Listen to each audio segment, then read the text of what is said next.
Assalomu alaykum qadrli YouTube tomoshabinlari, sog'lom ko'rishkozlari. Bugungi video roligimizda Andijon viloyati Bo'ston tumani Zavra mahallasi joylashgan o'zimiz xonadonimizga olib boramiz. Bugungi video roligida 3 ta mana katta ro'qamiz bor. Bularda yem berish jarayoni qanaqa yemlar bilan boqyapmiz hamda kichkina buqachalarimiz bor. Ularda ham boqish jarayonlarini ko'rsatib boramiz. Mana ko'rishingiz mumkin buqalarimizga nimalar beryapmiz.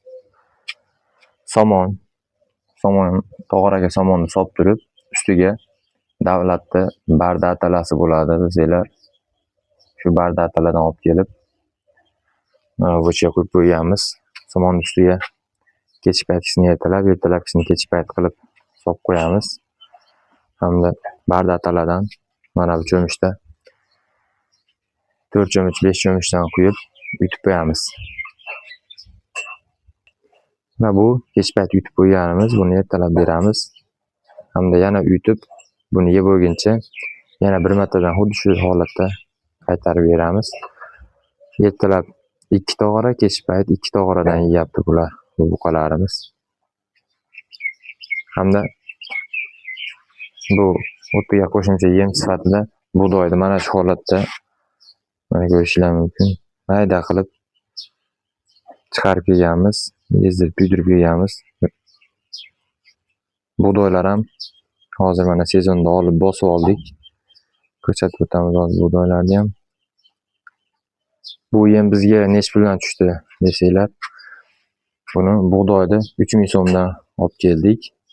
Hamda uni olib borib mana shu holatda ezdirib kelishimiz bilan 450 so'mga ezdi va yo'l kirasiga o'rtacha 50 so'mdan hisoblasak 500 so'mdan ezdirib keldik. Bizga 3,5 ming so'mdan tushdi. Hozir kepaydan ko'ra bu ancha quvvatli bo'ladi. Ichida uni ham bor, kepagi ham bor, hammasi ichida 3,5 ming so'mdan bizga mana shu holatga yetib keldi. Bu bug'doy yormadan ham beramiz buqalarga. Mana shu cho'michimizda 2 cho'michdan beryapmiz hozir. 2 cho'michi 600-650 grammdan mana shu 1 kilo 200, 1 kilo 300 chiqadi. Har biriga bir mahalga 1 kilo 200, 300 atrofida, yana kech paytiga ham 1 kilo 200, 1 kilo 300 atrofida yeydi bug'doy yormadan. Kunjara hozir bu buqa bilan mana bunisi kunjara yegani yo'q. Narigi buqaga hozirgi ko'rsatgan cho'michimda 1 cho'michdan beryapmiz. Kunjaramiz shunda taxminan 350 gram atrofida chiqadi.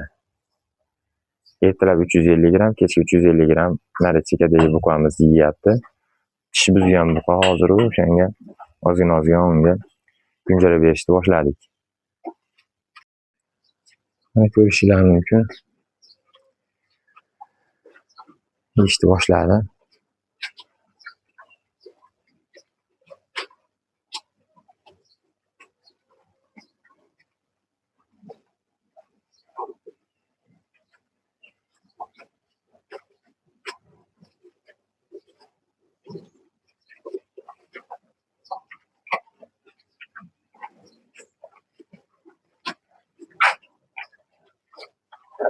Bularni aprel oxirida oldik. May, iyun. Hali 2 oy to'lgani yo'q boqishni boshlaganimizga. Buqamiz mana ancha o'zgarib, yashil bo'lib kasal bo'lib chiqqan bular uchalasi ham. 15 kun, 20 kun yashirini davolab ozib ketdi, o'ziga kelishi bilan ketdi bularni vaqti. Mana endi ishtahalari ham ochilib yeyishni boshladi. Mana somonlarni ham solib oldik. Hozir bu somonlariga barda ataladan qo'yib ko'rsataman. Mana shu sirli cho'michda 4 ta, 5 ta olib quyiladi. Juda suyuq bo'ladi bu.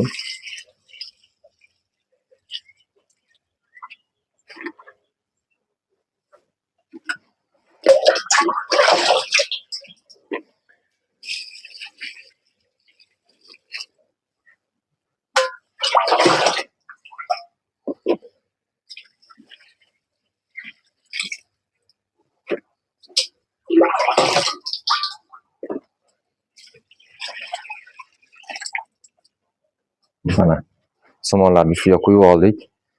Datalarimiz uyib turadi bu. Mana shu holatda uyib turadi. So'ng buqalarimiz hozir yeb bo'lgandan keyin buni ham tashlab qo'yamiz. Yeb yotishadi keyin. 2 cho'michdan bu bug'doy yormadan solib beramiz.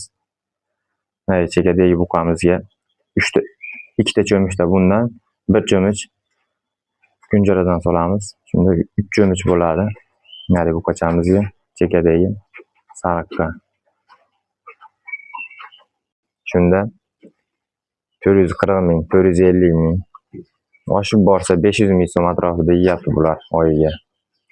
Bu buqachamiz 500 ming so'm yeyapti desak ham bo'laveradi, chunki bunga kunjarani yeyapti, kunjarani berishni boshladik. Bir o'zgarishlariga baho berib ketinglar. Taglar tozalanmagan, endi hozir tozalayman. E'tibor bermaysizlar. Buqamiz tish o'zgarligi uchun kunjara berishni boshladik. Endi yaxshi o'zgaryapti o'zi ham. Endi ozgina issiqlar qaytadigan bo'lsa, bularga ham berishni boshlaymiz kunjarani.